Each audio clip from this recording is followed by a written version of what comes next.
they did try, you know, and have the Bandcamp Fridays, you know, that's an effort, you know, so where we, you know, we get 100% of everything that was sold on that day. But I think, you know, the setup, it's so easy to set up a release in there, you know, and I think that's something that maybe musicians, like, they get deterred by, is if something is way too much, you know, to get released and get posted, it's a deterrent to me sometimes, honestly. And, you know, I'm very detail oriented, but, you know, it's just like, okay, I just want to get this out there, right? So, but I got a lot of vinyl record sales from my album off of there as well. So yeah, I think Bandcamp, you know, as far as what's out there right now, and then when it started, is good.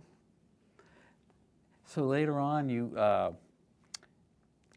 did an album with Eugenius? Yes. So talk about that collaboration. Okay, and that's The Strangers Love Me, right? Mm-hmm. Yeah. So that's my first full-length album. So I've been doing this for, like, as of today, 25 years.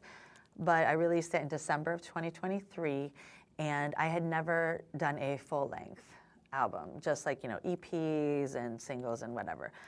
But I guess during the pandemic, I was like, okay, you know, maybe it's a good time. But also, I think part of the delay was because my genres are all over the place. Could I ever find one, you know, and even over all those years, could I ever find one producer who could do all of that?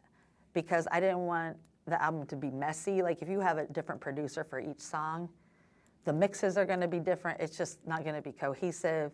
And I had been, you know, working with Eugenius, you know, just on other stuff. Like, my first video was a song we did, my first and only music video. But, you know, Phil, that's Eugenius's name. So Phil was, you know, he had like an indie rock. He like does noise rap, came up in punk rock, and also had like an indie rock soul live band as well. And he can do anything. So I was like, hey, do you want to do this? And like, I think it was 2021. And so then we got started. And so, yeah, I'd send him reference tracks of like, hey, I want this song to be kind of like a noise rock song. And here's this, you know, set of things. Or I want this to be experimental, but like maybe along the lines of this. And he would just, you know, digest that and then put his spin on it. Yeah. And so I think that's kind of how that worked out. And it came out really good. I'm really happy with it to be the first after, at that time, 23 years. That's crazy. Yeah, like apparently I had it in me, and I was able to get myself around that last lap, you know, yeah. And you put that out on vinyl. I did. It's awesome gray vinyl. And I want to give a shout out to a couple of the artists, who did the graphics. So the cover art was done by Derek Tebby, and the layout, graphic design, like the lettering, and then the record label itself, that was Steve Weinstein, who actually I went to Sycamore High School with in the 9th and 10th grade, which is weird how that all works out too. And he actually, if I may interrupt myself, Steve Weinstein also designed this, my Kissingle cover, and did the layout of the Kissingle. So yeah, like that comes all back around, right? I was going to say, how does it feel to have your music on cassette? It must take you back to the 80s. Yes, and that's kind of where that was going with the design, right?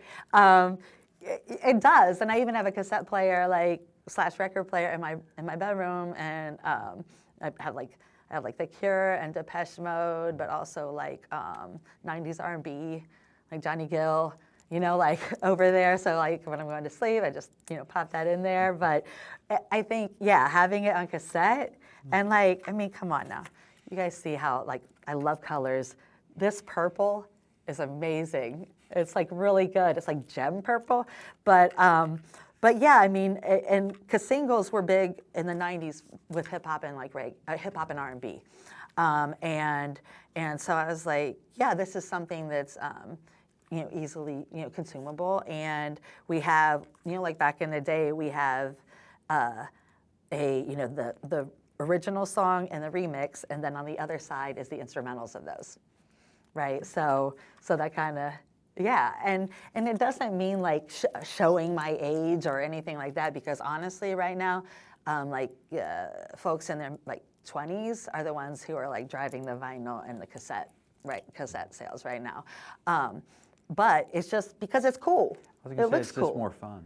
It's more fun. You can do all of these colors. It's like, you know, it is. And like, you know, even if, heaven forbid, if the tape starts coming out and you can't twist it back in and it's a whole thing, it gets twisted and you have pencils in the circles, it's a whole thing. But, you know, we got through it. We got through it, right? So yeah, but it is fun and people bought those. You know, like I almost sold out of them at Everybody's Records when I had them up there, yeah. So you're also a visual artist, so like when you do these album cover designs, but you're having people work on it, how much is that a collaboration, or you just let them like tell them surprise me, or do you like, hey, I want it, you give them some idea what you want? I'm chuckling here.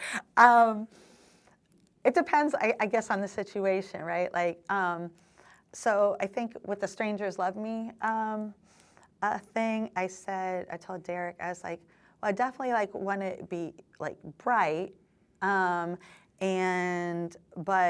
you know, I want it to be simple too, like because I got a lot going on usually, you know, so he came back with the idea to put like an abstracted image of me out, you know, because I like wear distinctive necklaces and earrings and my hair is distinctive and makeup. So he was like, let's do like an abstracted out version of that and then he could do some other stuff around it. So he did that and it looked great. And he put this like, almost like that kind of, it was kind of like wallpaper, but it was like yellow and pink or something, kind of like not flowers, but very simple, kind of jigsaw puzzle-y, but not that either, right? But and that was a different aesthetic for him. You know, has a whole bunch of different things he does. He does murals as well, but that was a new type of aesthetic that he came up with, and you know, so that's like behind me, and then he had on the back actually with this ring, and I think this nail polish, yeah, like my hand, like this, like from here up, and then here's the song titles up here, and that was like seafoam green at the top, and then here's, you know, it was like, so in that, I kind of vary like maybe 5%, you know, guidance, and then was like, okay, show me what you got, and it was beautiful, you know, and, you know, even for this, I was like, make it look new wavy and colorful. So I think, knowing how I don't like to be told how to do a song, you know, I'm not gonna be all in an artist's face either, you know, that just out of respect, you know, so, and I can see, you know, when folks are like, and so, you know, I'll back off. But I think when you're, you know, outsourcing or asking someone to do that for you, you have to let them have their input because that's why you're asking them to do it, right? So, yeah, so that's how that works with the visual art. So we talked a little about your recordings, but I want to talk about some of your performances. How would you say from 2002, when you were kind of starting out, how have you evolved as a live performer, do you think? I mean, you have your look changed, like what you wear, that kind of thing? It's always been unique, for sure.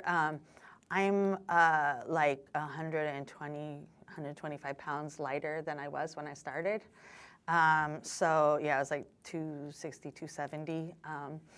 And, you know, I do want to say I'm grateful to the Cincinnati music community for not letting that be a deterrent to them liking my music or my performances, because, you know, it could have been, you know, and it wasn't. But you know, I was very confident, I think. You know, sometimes I was like nervous, but, you know, things hit right out the gate, you know, and so I was like, oh, so you could get that confidence if that's how that happens so quickly. But I think just in the different types of places I've been, you know, like Fringe Festival. I had a thing, the first Fringe Festival. That was a music poetry performance, right? To Vans Warped Tour, like a stage there, like in a couple cities. To performing in New York, like at the Sidewalk Cafe or Trash Bar, or Taste of Cincinnati, or headlining Fountain Square, or, you know, one of my favorites was at Landor, the design firm that was over on Race Street in the old, was it Shillito's building. And so some folks I knew who worked there, actually our beatboxer, Marty Spitfly, he worked there as well. But one of the women he worked with was booking this thing in the window was, it was like something about women. It was like, not warrior women, I can't remember, but something like that, or queens. And they had us perform in the window. In the window, everyone.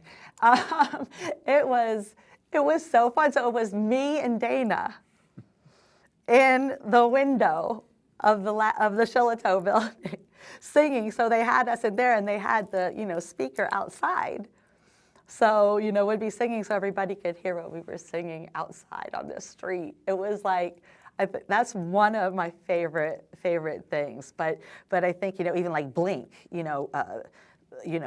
performing my songs and my DJing. And but I know most recently my most recent show was in June, I think. Yeah, and a friend who's been my, I think, most frequent collaborator over the last 20 years, and he's still one of my best friends, Nathan Singer. He said, I think that's the best performance you've ever given. And I think it's, when we get to that point in our lives, as everyone learns, says, where we stop giving a fuck.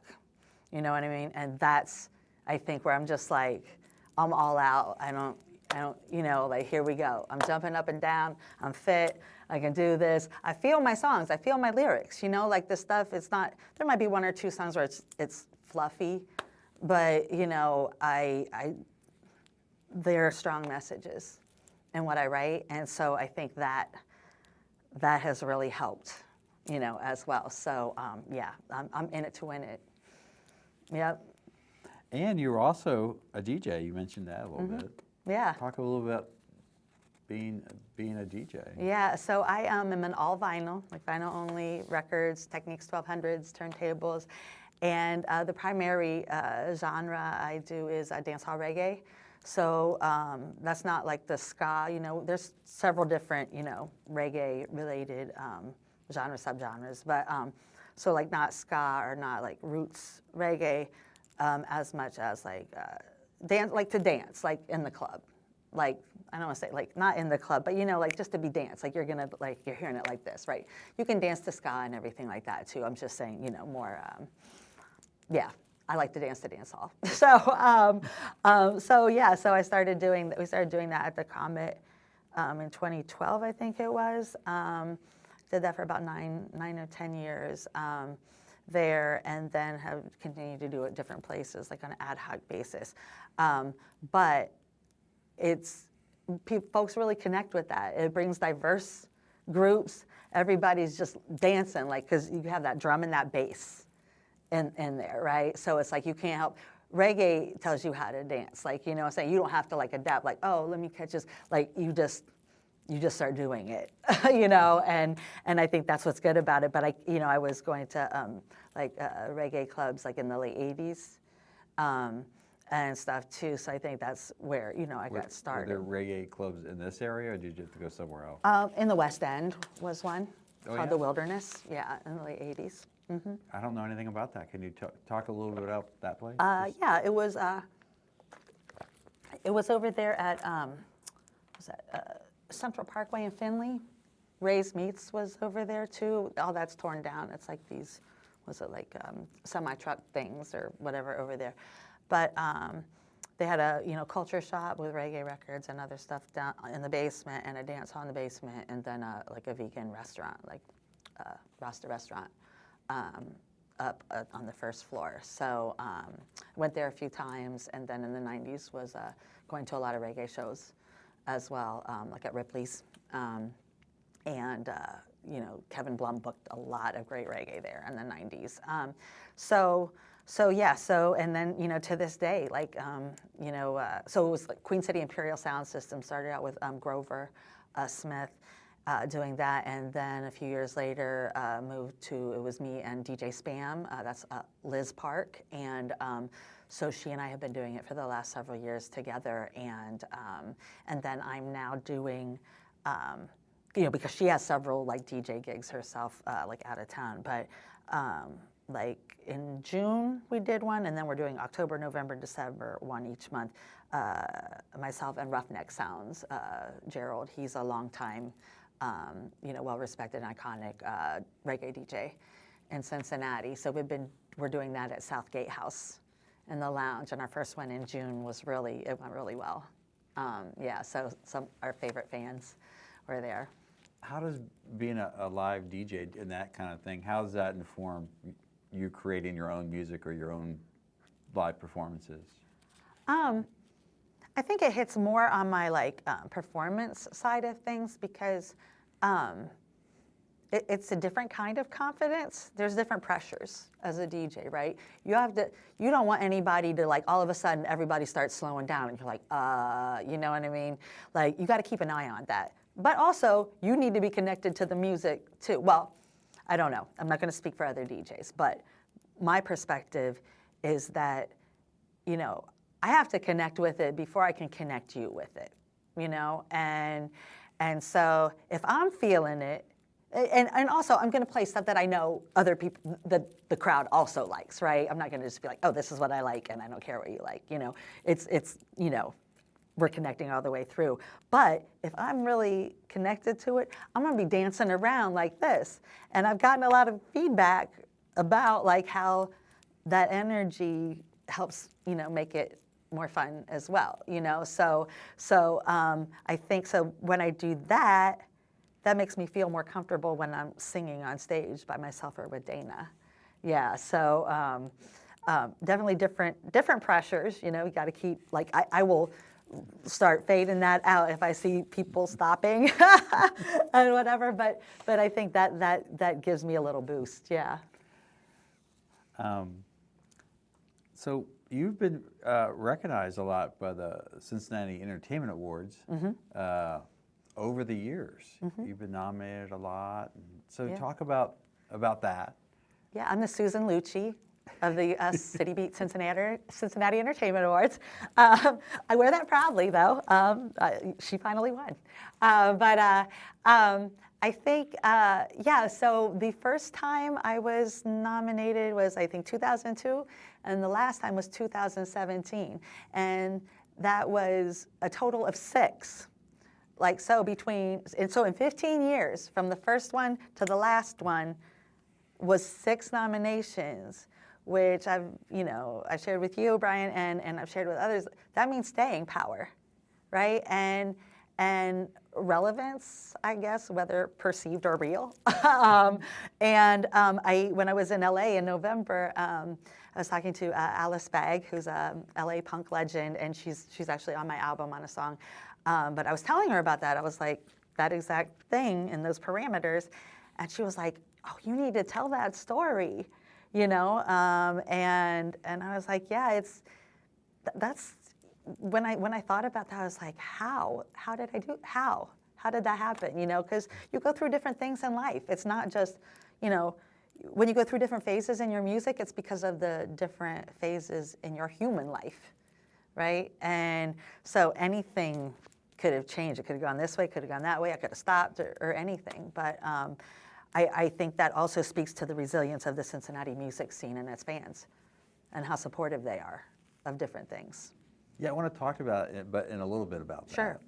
But you mentioned Alice Bagg. I think you collaborated with her. Yeah, I did. Yeah. So she, I met her, like, okay, let me back it up. So in 1983, you know, I was a freshman at Sycamore High School, living with my dad. You know, I had friends who were like, you know, like letting me borrow albums and stuff. And so one of them was Decline of Western Civilization, which was a Penelope Spheris directed film about the early LA punk scene. And so I hadn't seen the film yet, but I was listening to that album, and the Alice Bagg Band had a song on there, Gluttony. And just the image of her, like even then, like the image was on the record, and you know, she's in this like, I think little pink, like kind of 50s, like tea dress or cocktail dress, and just like killing and just great makeup and, you know, everything. And I was just like, oh yeah, yeah. So I remembered her and the other woman on that album, Exene Cervenka, in the band X, right? So you know, I'm obviously, because I'm a girl, you know, kind of honed in on them. And then, you know, the poet, oh my gosh, this is really connecting. Hold on. Okay, so then the poetry thing, you know, because I was doing all that, but then I opened for her. She was on a book tour. I guess was that, yeah, 2012, something maybe around there. I don't know. And for her memoir, Violence Girl. And she was just going around just doing, you know, not at music venues per se, but with acoustic band, like, and just talking about her book and her history. So Aurora Press, Betsy Young and Chuck Bird, local publishers, they, you know, hosted, you know, her book signing and her thing, and they asked me to open for her doing spoken word, right? So I was like, oh my God, this is amazing, right? That's really cool. And yeah, so there's the poetry part, and then meeting someone who I was a big fan of and was inspired by, and then I saw her, she was down at the Woodward Theater, you know, saw her there, hung out with her there. And then when I was doing the album, I was like, I definitely want a punk song about ageism, right? Alice she'll be 67 in November of this year, and I just turned 56. And she works intergenerationally with, you know, other like younger musicians as well. And she is really, you know, obviously fighting against ageism too. And so I was like, she has to be on this song, and it's called Still.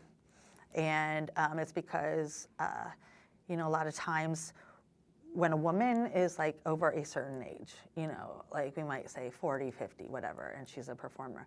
Oh, she's still doing stuff? You know, like, you know, in the meantime, other male artists who are like 80 and above don't get that flex. So, you know, it's like, yeah, well, yeah, we are still, because why wouldn't we, right? We're still here, we're still doing shit, you know, like until we can't anymore, right? And so that's why it's called Still, right? So it's like, yeah, we're still here and we're still doing shit, and like we still can't be stopped type situation. So I asked her to do backing vocals on it because I had most of it written, and she sang like super melodically. She has the most beautiful voice. She filled in the hook with just these beautiful melodic vocals, and then, you know, some of the stronger, you know, like vocals, you know, like added to mine as well. And then in the bridge, just absolutely, she made it how it should be, you know. And so then, yeah, when I went out to LA for vacation in November last year, I was like, oh, L7 is putting together a what's it called, Fast and Frightening Takeover at the Belasco in downtown LA, and Red Cross and L7 were playing. I love Red Cross so much, and obviously L7 saw them at Murphy's Pub in the late '80s. But I was like, well, she'll probably be here anyway, right? Like I wasn't going there, you know, for that reason. But she was literally the first person I saw when we walked into the lobby. Like, I mean, how does that even? I was just like, and I turned to my friend, because he's from Cincinnati, originally area, Kevin Couch, who I was staying with out there, and I was like, I told you. And he's like, I told you. So, but it was just like literally, and she was like, Abiyah, what the fuck are you doing here? And I was like, this is amazing. So she took us down. We watched this band downstairs. It was a whole thing with like a Blue Man Group not parody, but like kind of doing that. But Danita Sparks was in it, and they all had blue paint on their faces, but it was doing Lou Reed songs. The Blue Lou Group or something like this. Lou Man Group. I think that's what it was. So we went and watched that, and then we ended up all dancing, like me and Kevin and her and her husband, and Allison Wolf from Bratmobile. She introduced me to her out there as well. And Allison's dude, and we were just talking next to the soundboard, waiting for Red Cross, I think, to come on. And they weren't playing like punk songs on the, you know, over the system in between bands. They were just playing whatever. So we're all talking, and all of a sudden they played Brick House, like, and we're all grown. We're all like 50 and up, And so we literally, I'm not even, it's so awesome. We literally just all stopped talking and just started breaking it down, you know? I mean, like that's what you do. And then right after that was Shaka Khan's I Feel For You. So we danced for a whole 2 songs in a circle together. So that was that, you know? So, but yeah, like, so from high school, you know, doing this, that trajectory to hearing her, to then, you know, doing the poetry and, you know, doing, yeah, this all, it all connects. And you and mentioned, opening for her. you mentioned L7, and that kind of brings me up to you being a music writer too. Didn't you do some pieces on L7? Yeah, I did an email interview with Danita Sparks, and everything I did was for Ghetto Blaster magazine. And I also did an interview with, you know, audio interview with Dave Wakeling from English Beat, and with my friend Beans from the like Avant Electro Hip Hop group Anti-Pop Consortium, all for Ghetto Blaster. So yeah, that was interesting, you know, and I can write, you know what I mean? It was somebody, Tim Anderl, he's a wonderful promoter in Dayton, PR, and he has Sweet Cheetah Publicity, and he was, I think, who got me onto that gig for a minute. So because he had read something else I had written about something, he's like, oh yeah, you know, do that. So are you gonna try to keep that going as a side hustle sometimes? Probably not, because I have enough problems like getting myself to write a damn song. So I'm like, but when I go back and read what I wrote, I was like, wow, like, you know, like in the moment you don't think it's good, and then you go back and you're like, damn, good job, you know. And but yeah, I'm trying to focus on getting back into songwriting, and I have started in the last, let's say, few weeks. So yeah, like trying to get motivated. I have tracks for days, and I have 2 songs half done, but. Well, yeah, I do want to talk about future plans. Before that, I want to talk what your thoughts about the Cincinnati music community. You've been part of it a long time. How have you seen it change or evolved, or what are your thoughts on since in the last 25 years? I'm happy to share those. I think, you know, well, of course, you know, over a 25-year period, there's going to be generational change. So I think that's, you know, built in to, you know, anything. But I think in the early to mid aughts, or we'll just say all the aughts, right? The whole, you know, 2000 to 2010, whatever. There were way more music venues. MidPoint Music Festival. I mean, there were a million damn like venues, like so many, like and there were lots of multi-genre bills as well. And I think that was a very distinct era, right? Because there was a lot of focus on music in Cincinnati. That there was someone, I can't remember his name right now, but the whole creative class thing, or whatever, which was saying that music helps build, you know, a vibrant, creative, like, community, right? Which most of us know that, but, you know, the folks with the money need to know that as well. So, but, you know, that was a wonderful time. I mean, obviously it was when I was first starting, so, but I still felt that community. But then as we got into the, we call them tens, is that what they call them? Tens? We'll call them tens. So when we got into that, maybe things, you know, some venues had closed, things, you know, maybe, you know, MidPoint Music Festival was still happening, but maybe that was more on a downswing at the time. So, but, you know, it was a good time for, like, say, alternative hip hop. You know, I was booking a lot of touring alternative hip hop acts. And so that was a good era for that. They don't really have that as much anymore, and nobody's coming here to tour, but I was booking most of that in the mid-10s. That was good. I think there was even, like, in the noise scene, you know, which I operate in sometimes. I think that's been pretty steady, but I think the pandemic has, you know, maybe, I don't want to say put more of a damper, but there hasn't been as much. There's still experimental scene, and we do have some amazing, like, you know, up-and-comers as well, like fresh out the gate, who are amazing. So You know, we're hearing that, but I think one of my big things is for downtown and OTR, there's not a focus on building more music venues. And I know that that worked. And a lot of us know that that worked when that was a focus. And it brought money and attention and all kinds of stuff to, you know, and everybody could be included in that, right? And now it's like apartments, you know, and restaurants that might close in a couple years, or, you know, and there's no focus for that. And, you know, the best music venues are the home, like, you know, the more homegrown ones, or like the Comet or Motor, or, you know, and I don't know if that's like a dying breed. You know, I hope not, but, you know, just looking at it, it's across the country too, you know, not recognizing the value of increasing, you know, your amount of music venues. Yeah. So I think that's a lot of one of the biggest changes. But I think the support for the music scene has never wavered. You know, no matter which generation or which, you know, tides have changed.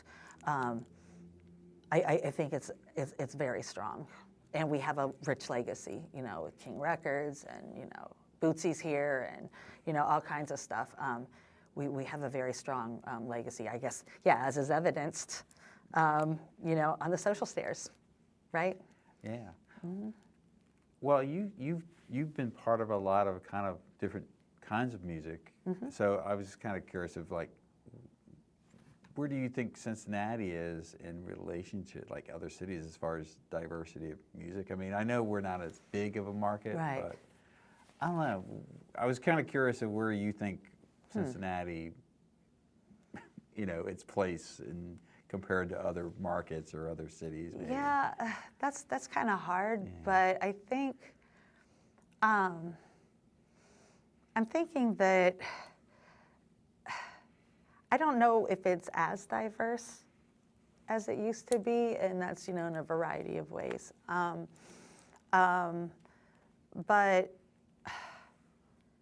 I think everyone in the music scene is phenomenal, right? But I think because there's, like, not been as much attention on, like, music venues, like I was mentioning, that Cincinnati's not being marketed as a music city like it used to be.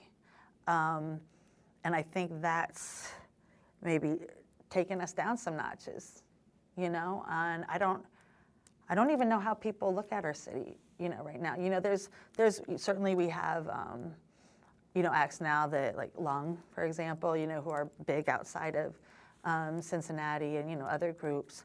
But that seems to be the only time we're focused on, when it's like the breakthroughs. Whereas before it was just like, oh, everybody keep your eye on Cincinnati, because, you know, that's where everything is awesome. And, you know, again, you know, changes in leadership of the city can be, you know, impact that, all kinds of stuff. But, you know, how we feel about our scene is hell yeah, right? But others may not perceive it as much like that as they had in the past.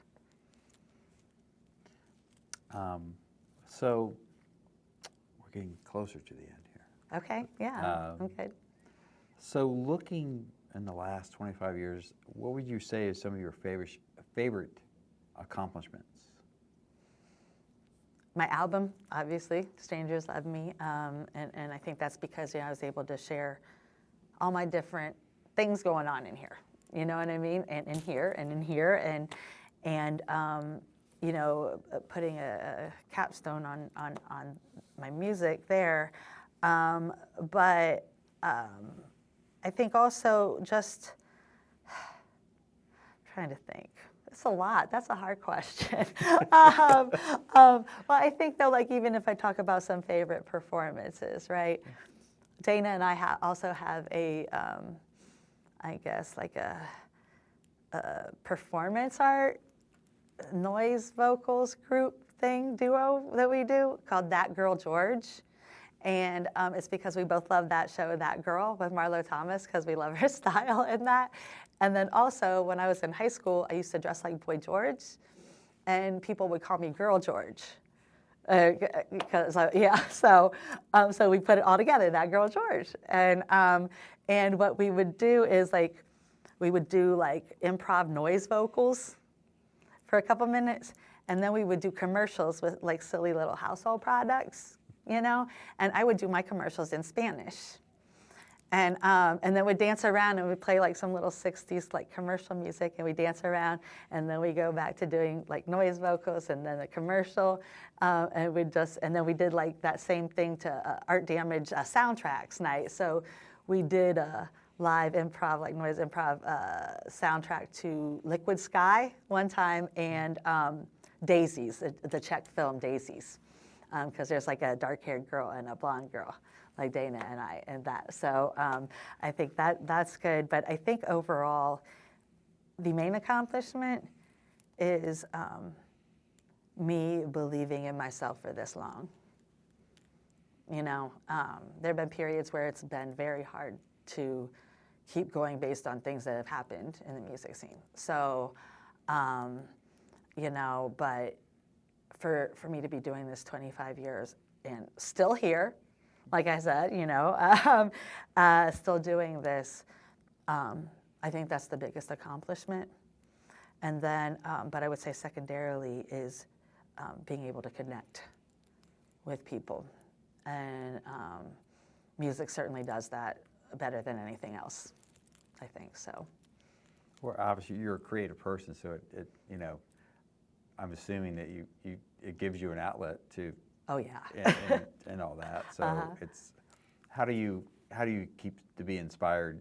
Is there, when you're thinking about doing songs or creating music, is there a method or a process or something that you're thinking about to create that kind of music? Yeah, I usually, so if somebody I get a track from someone, right, or ask for one, sometimes, because I suck at song titles, so whatever they name the beat, right? If they named it ASDF, ASDF, okay, then that's what the song's called, because whatever. And it's cool.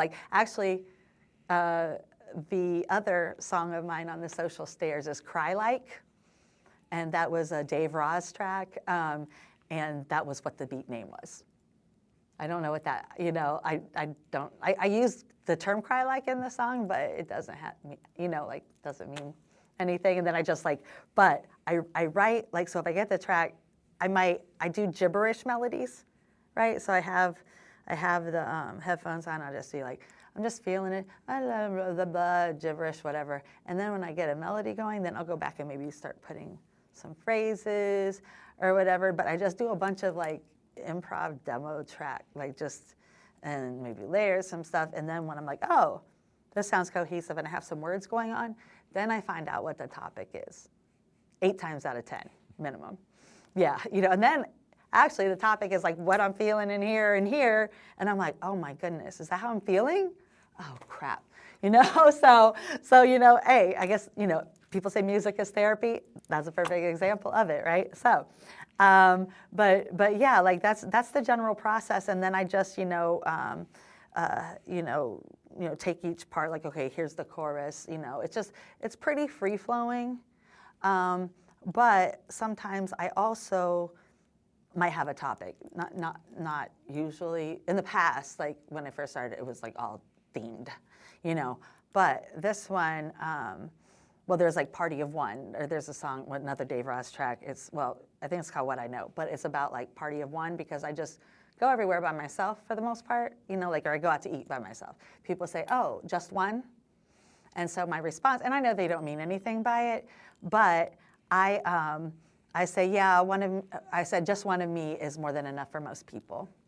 And that's what I tell them, right? And so, and they're oh, okay. So there's a song, and I mean, yeah, well, since I said it that way, yeah, well, now I can see. But yeah, but, just about that kind of being solo and lonely, or just how people perceive you, and so that song had more of a theme like when I started with it. But if it happens with the topic first, it's generally along those lines, or something that's more present, or in front of mind. Yeah, then I might be like, oh, I'm not feeling good about that thing. Yeah. Do you still just write poetry? Do you feel like when you're writing, you're thinking like this could be a potential music project, or do you actually just like this is going to be a poem? I actually don't write straight poetry anymore. I think that's transitioned into, because the words are poetic, right? Like kind of like how my lyrics are leaning that way. Well, actually, you know what? I lied a little bit on that. I am actually writing kind of poetry stuff. It's like floetry stuff. Nathan Singer and I and Daniel Wayne have a project we're working on. So Nathan and I's song is kind of more like spoken word, but with singing. So maybe that's like poetry. Yeah, that's the closest thing to poetry. So I just want to throw that, like, yeah, there is something I'm doing on now. But I think songwriting, since I started out with poetry, it is. I feel that I'm writing poetry as I'm going, writing lyrics, so I don't necessarily see a stark difference, other than I just have music in my headphones instead of just sitting, chilling wherever and writing something. Yeah. Well, you kind of mentioned this already, but one of my questions is, what are your future plans? Oh. What future projects? That's a good question. Like I'm certainly, I'm working on 2 songs right now. But this is kind of a crossroads right now.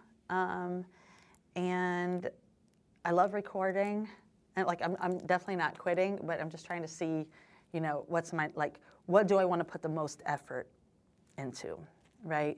So definitely these 2 tracks I'm working on now, those are, getting out the door. But I definitely want to, do more performances. I don't want to do a lot, especially like at this market, maybe like outside of Cincinnati, which I've toured before, and I have friends in other cities.